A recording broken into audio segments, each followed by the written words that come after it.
大家好，歡迎到實拍實說，我係大力升學嘅Royce。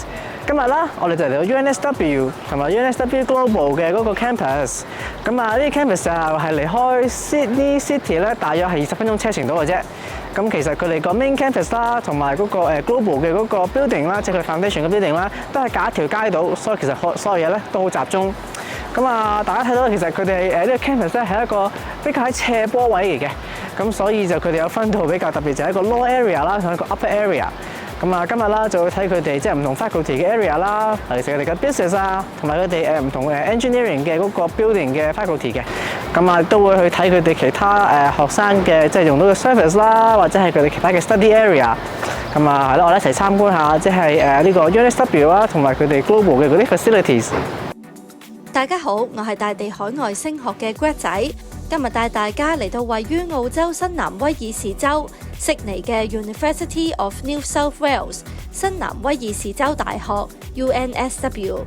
呢間大學創立於1949年，係一間世界上享負盛名嘅優秀學府，係澳洲八大之一，亦都係 Universities 21嘅成員之一。根據 QS 世界大學排名2023，UNSW 係全球頭50名嘅大學，排名第45，共有5個學科排名全世界20名以內。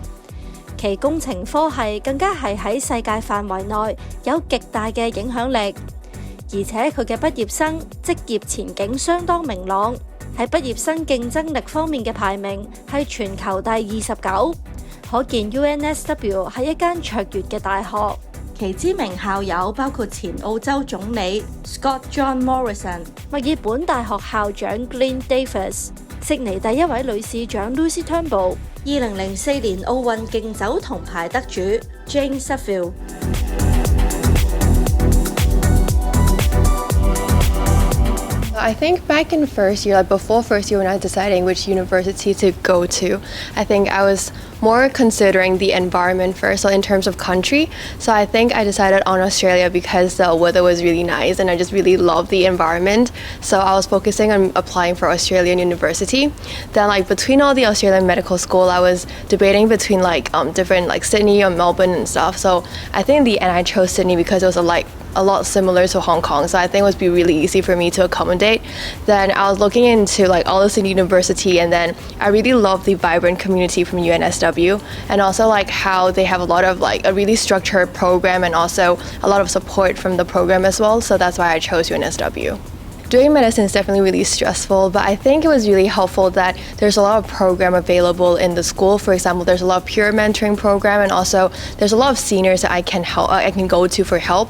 And I think it's also what really surprised me was that how helpful everyone was. So particularly like my friends and peers in the year, they're really helpful and really open to like just guiding each other with questions, and especially it's really close to exam periods right now, and everyone's really open to share like their experience, their tips. So I think it was really great, yeah. Currently, I'm living outside of campus. I'm living alone in an apartment. But back then in first year, when I first came, I was actually living on Baxter College. So Baxter College is one of the Kensington College, and it has like a very vibrant community. So there's actually a lot of different social events available all the time. And I think I chose to live outside of campus right now because of my class schedule, because I always have to travel to hospital for exercise like practices, so that's why I decided not to live on campus anymore. But back then I had a really good time just meeting new friends from all over the world in the college, yeah. As for getting into the medicine course, I think it would be really helpful to really understand the structure of the medicine course, because it's a 6 years program, so they split it into phase 1, phase 2, and phase 3. And then like within all the phases, they actually have different requirements and also what they're actually looking for. So I think speaking to the current medical students will be really helpful for them as well, because they went through all the stages. So it'll be really easy for them to know like what they're actually looking for and what they're stressing about in that phase, and what they need to pay attention to, and what's something that they don't really have to worry about yet. Yeah, so I think these will be really helpful tips, and also like maybe just don't stress a lot about like getting into medicine. So yeah, that's about it. So economics is a very vibrant and dynamic degree, and also business school have given me a lot of support from both academic side and helped me to adapt to new environments like studying environments. I think the most difficult part in my degree, economics, is like the quantitative part. So it's compulsory intro courses, but you finding it's very difficult if you didn't do any advanced maths in high school. But I got really a lot of support from the faculty. Like we got tutorials and we got a very clear ways to contact the lecturers or the tutors. Like it's got a very clear ways like email or consultation period from them, as well as there is a very special part from business school in UNSW, which is Quant Pass. Like it offer a additional tutorial section from the peers, like especially in year 4, that provide you extra supports. So I do high school in Hong Kong, so it would be like a challenge for me to adapt to a new environment where you got to meet new people from different backgrounds, and it's a whole new cultures in Sydney. But I got a lot of like UNSW is a very inclusive environment. You've got supports and you've got different society for you to meet new friends. So I think at the start of the year, I got really nervous about meeting new people. Like, how can I get along with people from different backgrounds that I haven't encountered before? But like very inclusive environments, you've got society for your degree, or you got society for your hobbies, like you share the same hobbies with those people. And yeah, so these are like really good chance for you to step out of your comfort zone, but you also got support backwards. So why did I choose Australia is because in high school I study high school here. So it's just like a step up into university. So like I just go straight into UNSW. And then why did I choose commerce is because I don't know what to do, basically. So I just want to choose commerce to see some opportunity. So that's basically the reason why I choose commerce, and I'm enjoying it actually. Like it's a pretty nice course.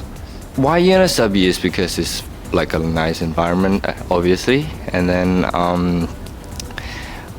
like the everything in UNSW, what we provide is like pretty good, so that's why I choose UNSW. So in year 1, we're learning some like how to write news and what is news and what should like a reporter do. And then in year 2 we'll learn about some like radio style, so like how to do a radio and how to write the script. Yeah, so basically that's what I learned for these 2 years. Back into secondary school, I actually traveled with my parents like to Australia, and like once I arrived here, I just told my mom that, oh, I love here. Like I want to study here in here, so that's why I chose Australia.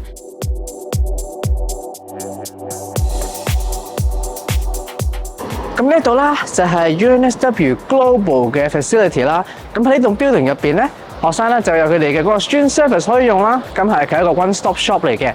基本上咧，學生係有任何即係 academic 有關嘅問題啊、student card 啊，或者係啲 general 嘅 inquiry 咧，都可以過嚟呢一度。咁我而家企嘅呢度咧就係佢哋嘅 courtyard 啦。咁啊而家 open to， 因為佢哋喺度即係 study 啊、relax 啊，即係傾下偈啊，同同學。咁跟住呢個 building 入邊咧就有啲唔同嘅 study space 啦，好似譬如一個即係個大嘅好似 lounge 咁嘅 area 啦，佢哋可以喺整啲入邊 study 啦，或者喺啲classroom 出邊啦，啲巷位啊，或者喺啲地方咧，啲 table 咧都可以喺嗰度 study 嘅。咁啊，亦都有個common area 啦，咁啊方便佢哋去食嘢啊、叮嘢食啊，用佢哋嗰啲 vending machine。咁啊，至於基本上全部嗰啲咧就係 classroom 啦。咁啊，基本上每個 classroom 啦都可以坐到24個人到啦。咁基本上都好多 classroom 嘅。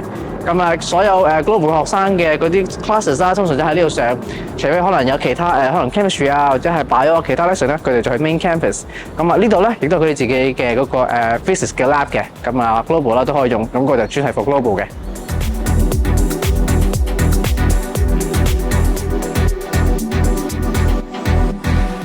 而家等我為大家多加介紹一下 UNSW Global 啦。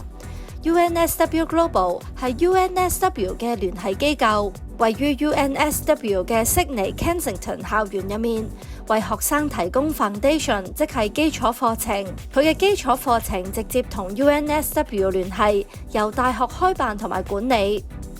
UNSW Global 嘅 Foundation Studies 創辦於1988年，係全澳洲最早成立嘅基礎班課程。只要畢業生達到一定嘅成績標準，就可以直接升讀 UNSW 嘅本科課程一年級。歷年嚟 UNSW Global 已經有超過15000名畢業生，大約85%嘅學生能夠升讀 UNSW 嘅本科課程。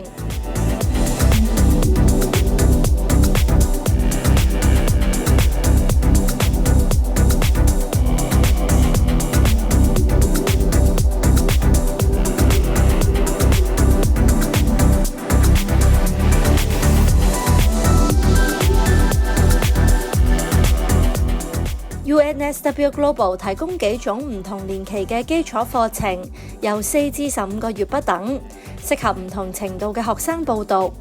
除咗基礎課程之外， UNSW Global 亦都提供文憑課程同埋英語課程。UNSW Global 嘅學生可以享用所有 UNSW 嘅設施。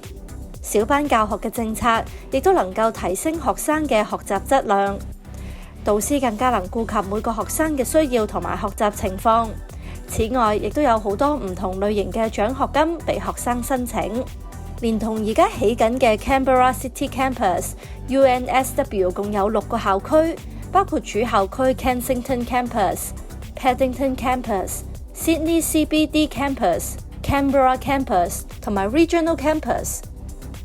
作為澳洲8大之一嘅 UNSW 提供超過160個本科課程，學院包括藝術、設計與建築學院、商學院、工程學院、法學院、醫學及健康科學學院、理學院，以及位於澳洲國防學院入邊嘅 UNSW Canberra， 而商學系、工程及資訊科技學系、人文及社會科學系同埋科學系都喺呢一個校園入面。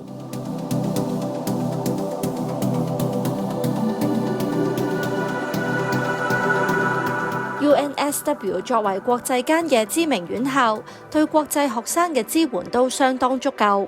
除咗有專為國際學生而設嘅迎新活動之外，亦都有 Cultural Mentor Program 等學生參與。學生會配對一個高年級嘅學長或者學者，作為嚟到新環境嘅國際學生嘅指導者，即係 mentor， 幫助啱啱嚟到嘅國際學生盡快適應喺澳洲嘅生活，同埋熟悉 UNSW。除咗學習之外， mentor 亦都會解答學生關於澳洲生活嘅問題，幫助學生適應新環境，建議佢哋認識新朋友，融入澳洲文化。除咗 Cultural Mentor Program 之外，亦都有唔同嘅 Mentor Program， 切合唔同學生嘅需要。喺學習方面，學生亦都可以預約1對1嘅指導，會有導師協助學生提供意見，改善論文質素。另外，亦都有一啲小組工作坊，教導學生一啲唔同嘅小技巧，例如閱讀技巧、聆聽技巧，等學生能夠更容易掌握點樣完成作業。